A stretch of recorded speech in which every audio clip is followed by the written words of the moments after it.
오늘은 광복 76주년 기념일 또 기념주일입니다.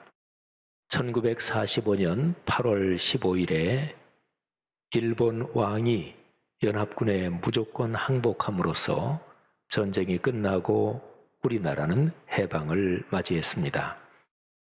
저는 광복 76주년을 맞이하면서 우리 교단 지도자들의 논의와 도움을 거쳐 교단 총회장으로서 광복 76주년에 즈음한 성결인의 선언, 회개와 다짐이란 제목의 문서를 교계 및 일반 언론 등에 공표했습니다.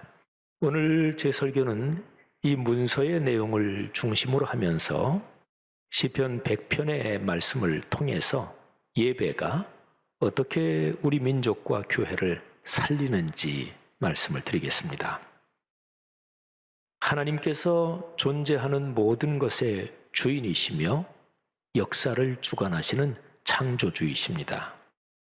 이스라엘을 바벨론 포로에서 해방하셨듯이 하나님께서 우리 민족이 겪은 일제강점기 36년의 고통을 불쌍히 여기시고 광복의 기쁨을 주셨습니다.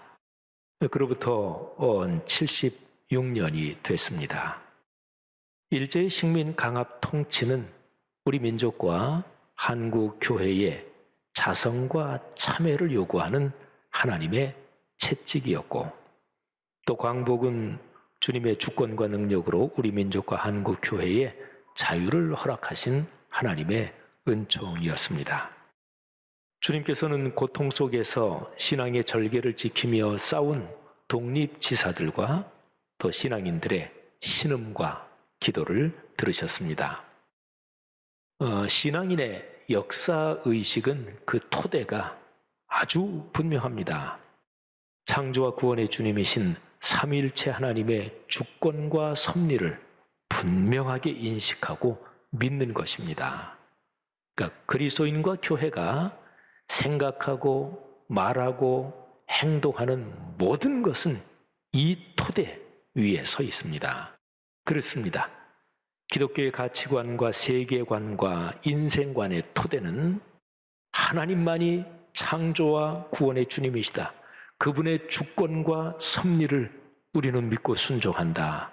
여기에 바로 토대가 있는 거지요.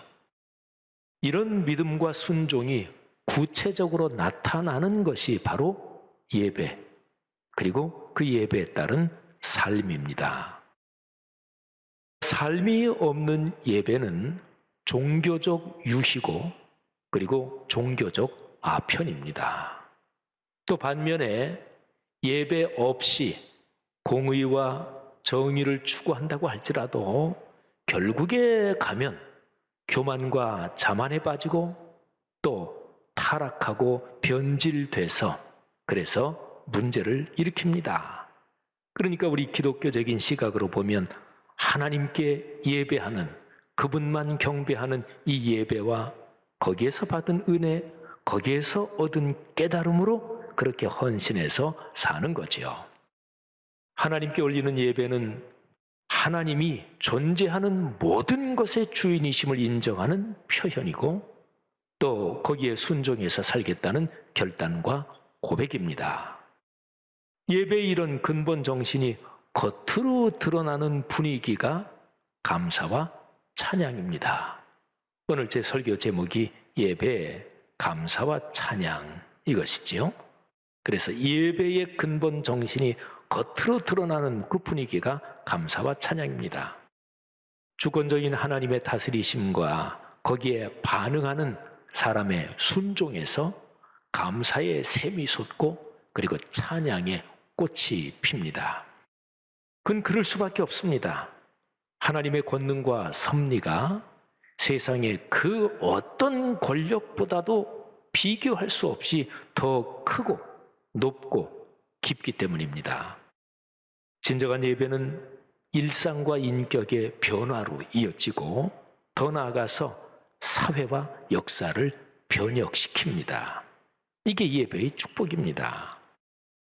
자, 이런 믿음을 가진 사람은 사망의 음침한 골짜기 같은 야만의 시대에서도 인내하고 소망합니다. 일제강점기에서 민족 해방과 독립의 소망을 끝까지 붙잡고 있었던 신앙의 선진들에게 이런 믿음이 있었던 것입니다. 이런 점에서 예배의 감격을 노래한 시편 100편은 광복절 76주년을 맞는 우리가 꽉 붙잡아야 할 하나님의 말씀입니다. 일제강점의 참담한 시절에 민족을 배반하고 친일 부역한 정치인, 경제인, 종교인이 수다하게 많았습니다. 개탄스러운 일입니다. 1945년 8월 15일 일본 왕의 항복선언, 무조건 항복선언과 그리고 그로 인한 광복이 왔는데 그 후에도 일제 친일 부역자들은 참회하거나 자숙하는 것 없이 옷만 바꿔 입은 채 다시 일선에 나섰고 그 폐해가 우리나라에 심각했습니다. 광복은 남북 분단과 냉전 시대의 6.25 한국전쟁으로 이어졌고 그리고 그 이후에 편향적 이념에 매인 남북과 또 우리나라 자체 안에 이런 보수 진보의 대립과 갈등이 오늘날까지 흘러왔고 또 이어지고 있습니다. 과거의 참담한 역사를 겪지 않은 민족 또는 그런 문화권은 아무 데도 없습니다. 어떤 민족, 어떤 나라, 어떤 문화권, 또 개인적인 삶도 그렇고 존재하면서 어려움을 겪고 어떨 때는 진짜로 참담한 역사를 겪기도 합니다. 그런데 중요한 것은 그런 역사가 오늘의 거울이 되고 치유와 회복을 통해 미래의 희망으로 이어지면 되는 거지요. 그래야 마땅하지요. 역사를 망각하는 민족에게는 미래가 없습니다. 그러나 우리 민족은 역사를 충분히 인식하지 못하고 역사의 가르침을 망각했습니다. 그 결과로 남북이 분단됐고 또 이후에 강고한 독재 체제가 이어졌습니다. 하나님께서 주신 선물인 광복은 이렇게 남북이 분단됨으로써 미완성으로 남아 있는 거지요. 우리 대한민국 헌법 전문에 전체 헌법이 최고 높은 법이잖아요. 근데 그 최고 높은 헌법 중에서도 제일 앞에 전문이 가장 기본적인 우리나라의 방향, 성격 이런 게 담겨 있는 거거든요. 근데 헌법 전문에 이런 표현이 있어요. 3.1운동으로 건립된 대한민국 임시정부의 법통과 불의에 항거한 4.19 민주이념을 계승하고 조국의 민주개혁과 평화적 통일의 사명에 입각한다. 이런 가치가 명시되어 있습니다. 남북 분단과 독재 체제는 이런 헌법 전문의 정신을 망각한 것이고 또 광복을 위해 생명을 바친 순국선열의 기대를 저버린 것이지요. 우리 모든 그리스도인과 또 우리 성결인들은 이런 상황, 이런 역사의식을 분명히 갖고 자각해야 합니다. 제가 이번에 광복절을 기념해서 공표한 그 문서에서 우리 기독교 대한 성결교회의 입장과 또 마음을 밝힌 것인데 우리 기독교 대한 성결교회는 모든 성결인의 염원을 담아서 광복 76주년을 맞는 선언과 각오 그리고 특별히 회개와 다짐을 밝히는 겁니다. 그래서 그 문서에는 크게 두 가지, 첫 번째는 회개, 그리고 두 번째는 다짐 이렇게 구분이 되어 있습니다. 회개는 지나온 역사를 회고하면서 우리가 그 통찰로 잘못을 회개하고 뭐 이런 거죠. 그리고 다짐은 오늘 이후로 미래로 어떻게 걸어갈 것인가, 이제 거기에 대한 고백이 다짐이지요. 회개와 다짐으로써 하나님께서 주신 광복의 선물이 우리나라와 한국 기독교, 더 나아가서 동아시아와 오늘날의 세계에서 예수님이 말씀하신 것처럼 등경 위에 등불로 삼고자 하는 것입니다. 자, 회개 부분의 내용이 이렇습니다. 어느 민족이나 문화권의 미래는 과거의 잘못을 깊이 인식하고 돌이키면서야 미래가 열릴 수 있습니다. 선조들의 과오를 오늘 나와 우리의 죄로 끌어안고 회개하는 것이 희망을 여는 방법입니다. 우리는 이 방법을 성경에서 배웠습니다. 구약 이스라엘 민족은요, 역사 쭉 걸어오면서 어느 때 새롭게 민족과 나라의 방향을 잡을 때 언제나 과거 역사를 쭉 돌아보면서 몇십 년 전, 몇백 년 전에 자기 조상들이 잘못한 거를 우리가 죄를 지었습니다. 이렇게 고백합니다. 그러면서 새로운 미래를 여는 거죠. 이게 성경의 방법입니다. 그러니까 어느 누구, 그 사람에게 손가락질을 하면서 당신이 잘못했다, 옛날에 누가 잘못했다, 이게 아니라 우리가 다 공동체니까 우리의 죄입니다, 제가 잘못했습니다, 이렇게 회개하는 거지요. 우리나라 역사에서 구한말과 개화기 그리고 일제강점기와 그 이후의 시기에 우리 선조들은 숭고한 헌신과 용기로서 시대의 어려움을 짊어지고 걸었습니다. 그러나 우리 선조들 중 일부 사람들의 과오, 죄악도 아주 뚜렷합니다. 우리는 그 과오를 특정한 누구의 죄라고 정죄하지 않고 지금 우리의 죄로 인식하고 참회하며 회개해야 하는 거지요.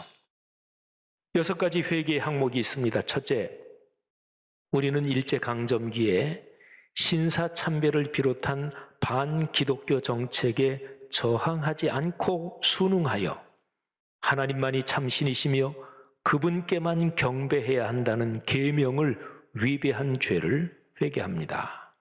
둘째, 우리는 일제의 강압과 수탈 정책의 나팔수가 되어 소위 국민정신 총동원의 대표 혹은 연사로서 우리 민족 정신을 왜곡하며 사람들, 젊은이들을 죽음으로 몰아낸 죄를 회개합니다.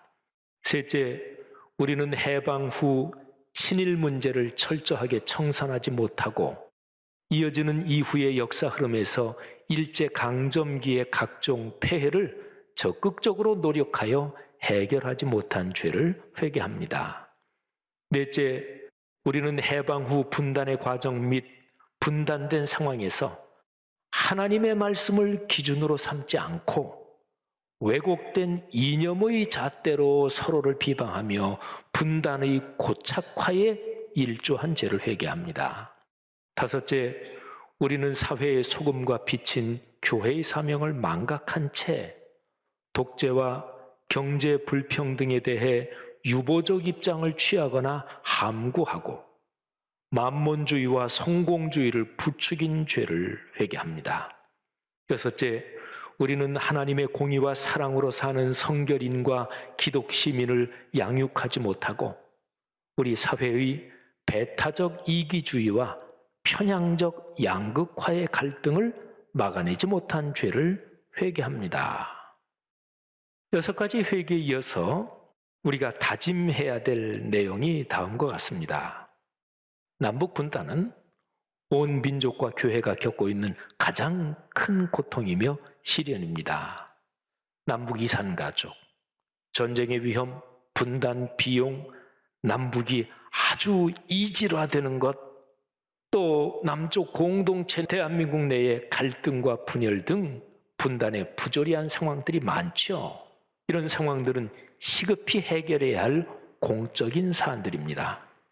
인류 역사가 늘 그랬지만 어떤 나라든지 자기 나라의 이익을 위해서 활동하는 거거든요. 지금 한반도 주변 강대국들은 우리 한반도의 분단 상황을 자국의 이익을 위해 이용하고 있습니다. 남북의 정치, 경제, 종교 등의 일부 기득권 계층은 남북과 동서와 이념의 갈등을 증폭시키면서 사적인 기득권을 추구하고 있습니다. 이런 상황에서 우리 성결인들, 그리스도인들은 하나님의 말씀의 가르침을 따라 진정한 광복의 역군 그리고 하나님의 뜻에 헌신하는 사람이 될 것을 다짐합니다. 우리의 다짐이 크게 5가지입니다. 첫째, 우리는 세상의 그 어떤 이념도 절대화하지 않으며 오직 하나님 나라의 용서와 정의와 평화를 기준으로 삼고 이것이 치유와 회복의 유일무이한 방식이며 희망임을 믿고 선포합니다. 이에 우리는 한국 기독교가 하나님의 말씀을 제쳐놓고 세속주의적인 방식들을 더 추종한 것을 회개하고 갱신되기를 기도합니다. 둘째, 우리는 진정한 광복이 정치나 경제 체제의 변동에 있지 않고 세상을 창조하시면서 보시기에 좋았다고 하신 창조주 하나님의 마음과 뜻을 따라 살아야 이루어진다고 믿습니다.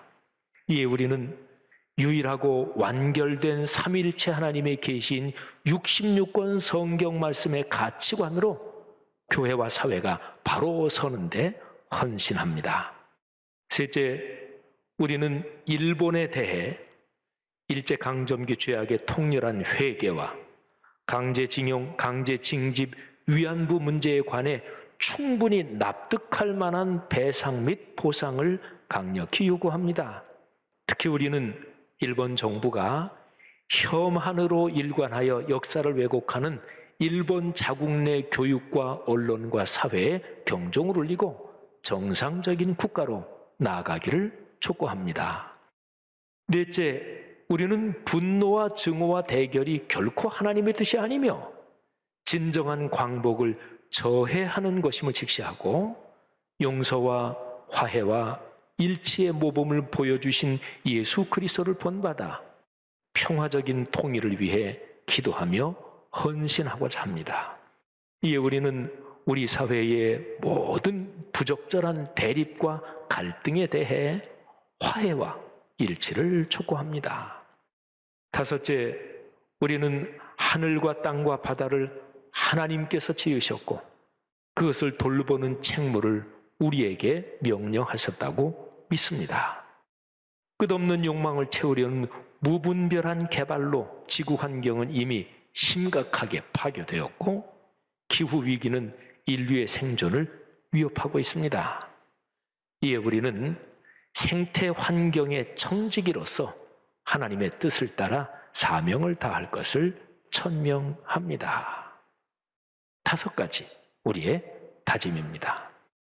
광복 76주년을 맞으며 우리 성결인들 또 이 땅의 모든 그리스도인들은 하나님의 공의와 사랑 안에서 평화와 안녕으로서 이 땅에 온전한 광복이 이루어지기를 간절히 바라고 기도해야 합니다.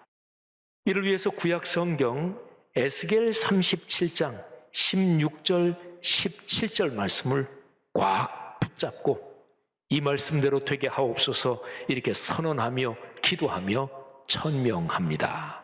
자, 에스겔서 말씀을 들어보십시오. 인자야, 너는 막대기 하나를 가져다가 그 위에 유다와 그 짝 이스라엘 자손이라 쓰고 또 다른 막대기 하나를 가지고 그 위에 에브라임의 막대기 곧 요셉과 그 짝 이스라엘 온 족속이라 쓰고 그 막대기들을 서로 합하여 하나가 되게 하라. 네 손에서 둘이 하나가 되리라. 아멘. 여러분, 제가 읽어드린 말씀에 2가지 조합이 나옵니다. 유다와 그 짝 이스라엘 자손, 그리고 또 하나는 요셉과 그 짝 이스라엘 온 족속. 자, 이게 두 조합에서 이스라엘이 공통적인 표현이 있죠. 이스라엘이 남왕국과 북왕국으로 갈라져 있을 때 남왕국을 유다라 불렀고 북왕국을 이스라엘이라고 불렀습니다. 그러니까 이스라엘은 북왕국을 가리키는 그런 표현이지요. 그러나 그런 표현 말고 이스라엘이란 단어는 북왕국 남왕국이 갈라지기 전에 온 하나인 이스라엘 또는 분단을 극복하고 미래에 하나가 될 그런 미래의 이스라엘, 이거를 가리키는 말이기도 합니다. 지금 에스겔서에서는 그런 전체 이스라엘을 가리키는 말로 쓰였습니다. 자, 그러면 2개의 막대기에 각각 쓰이는 말 유다와 이스라엘, 이거는 무슨 뜻인가요? 유다는 남왕국이니까 반쪽짜리 남왕국과 남왕국 유다와 온전한 이스라엘, 이거를 대비시킨 표현이지요. 또 2번째 조합 요셉과 이스라엘, 이 북왕국 이스라엘의 10개 지파 중에서 요셉의 두 아들 에브라임, 므낫세가 북왕국의 중심 세력입니다. 그 중에서도 에브라임. 그래서 요셉과 이스라엘은 말하자면 북왕국, 반쪽짜리 북왕국, 이게 요셉이라는 표현이고, 반쪽짜리 북왕국과 온전한 이스라엘, 이거를 대비시킨 표현이지요. 사랑하신 여러분, 에스겔서의 이 말씀은 바로 그 당시에 갈라진 남북 왕국, 그리고 에스겔서는 포로기에 기록된 말씀인데, 갈라졌고 북왕국은 아시리아의 손에 이미 짓밟혀서 망했고 남왕국은 바벨론에 짓밟혀서 망했습니다. 그리고서 다 망한 뒤에 포로 시대에 그때에 하나님이 주신 말씀이 에스겔서 말씀이거든요. 그러니까 과거 역사를 살펴봐라. 너희가 하나님의 말씀을 떠나 거역하고 남북으로 갈라지고 서로 싸우고, 그래서 온통 다 망하고 지금 초토화됐다. 너희가 다시 사는 길은 남북왕국의 갈등과 이걸 해결하고 다시 하나님의 말씀 앞에 모여서 하나 되는 길이다. 하나님께서 그것을 원하신다. 바로 이런 말씀이지요. 에스겔서의 이 내용은 1945년의 광복이 남북의 분단 때문에 미완성의 광복으로 남은 우리 한반도의 상황을 인식하면서 한반도의 평화의 길이 넓어지고, 그래서 복되고 아름다운 복음적 통일이 이루어지는 것을 희망하라, 이런 하나님의 권면인 거지요. 어떤 사람은 이렇게 말할지 모릅니다. 아유, 목사님, 그건 너무 순진한 생각 아닙니까? 신앙적인 논리로는 어떨지 모르지만 현실을 너무 모르는 얘기 아닙니까? 남북 사이에 이질화가 아주 심하고, 또 요즘 젊은 세대로 내려올수록 남북 통일 꼭 될 필요 없다. 젊은 세대는 별로 관심도 없고, 또 우리 남한, 이 남쪽 내부에서도 보수 진보 등등 갈등이 얼마나 심한 거 모르십니까? 아유, 좋은 얘기긴 하지만 낭만적이고 순진한 생각 아닙니까? 이렇게 생각하는 사람들이 있을 거예요. 지금 우리의 현실이 결코 만만치 않은 것이 사실입니다. 그러나 인류 역사에, 또 구약시대부터 내려오는 하나님 신앙, 또 2000년 기독교 역사에서 지금보다 훨씬 더 어려운 시대가 많았습니다. 그런데 그런 때에도 하나님을 믿는 사람들, 그리스도인은 하나님께 예배하기를 그치지 않았고 진실하게 예배하면서 희망을 포기하지 않았습니다. 현실은 어려웠지만 예배하면서 감사와 찬양을 올렸고, 거룩한 영을 통해 하나님이 주시는 기쁨과 그 능력을 체험했습니다. 그래서 사망의 음침한 골짜기를 걸어가면서 하나님이 주시는 그 비전을 놓지 않았고 계속 붙잡았고 기도했고, 그래서 그 어려운 시기를 넘어설 수 있었던 것입니다. 코로나 상황이라서 우리가 지금은 자유롭게 모여서 예배하기 힘들지만, 사랑하는 성도 여러분들이여, 모일 수 있는 만큼 열심히 모여 예배합시다. 사랑하는 성도 여러분들이여, 인터넷을 통해서 열심히 모여 예배합시다. 그래서 시편 100편의 고백이 우리 삶에 충만하기를 주님의 이름으로 축복합니다. 예배하는 사람은 낙담하지 않습니다. 예배하는 사람은 어떤 역사의 고난도 이겨냅니다. 예배하는 사람에게 하나님의 능력과 축복이 임합니다. 시편 100편 말씀, 오늘 제가 설교 시작하기 전에 개역 개정판 성경으로 말씀드렸는데, 오늘 설교를 마치면서는 세 번역으로 제가 읽어드리겠습니다. 이 말씀이 여러분에게 축복이 되기를 바랍니다. 감사드리며 부르는 노래, 온 땅아 주님께 환호성을 올려라. 기쁨으로 주님을 섬기고 환호성을 올리면서 그 앞으로 나아가거라. 너희는 주님이 하나님이심을 알아라. 그가 우리를 지으셨으니 우리는 그의 것이요 그의 백성이요 그가 기르시는 양이다. 감사의 노래를 드리며 그 성문으로 들어가거라. 찬양의 노래를 부르며 그 뜰 안으로 들어가거라. 감사의 노래를 드리며 그 이름을 찬양하여라. 주님은 선하시며 그 인자하심이 영원하다. 그의 성실하심이 대대에 미친다. 아멘. 하나님의 은혜가 우리나라와 민족, 오늘의 세계에 넉넉하기를 주의 이름으로 축복합니다.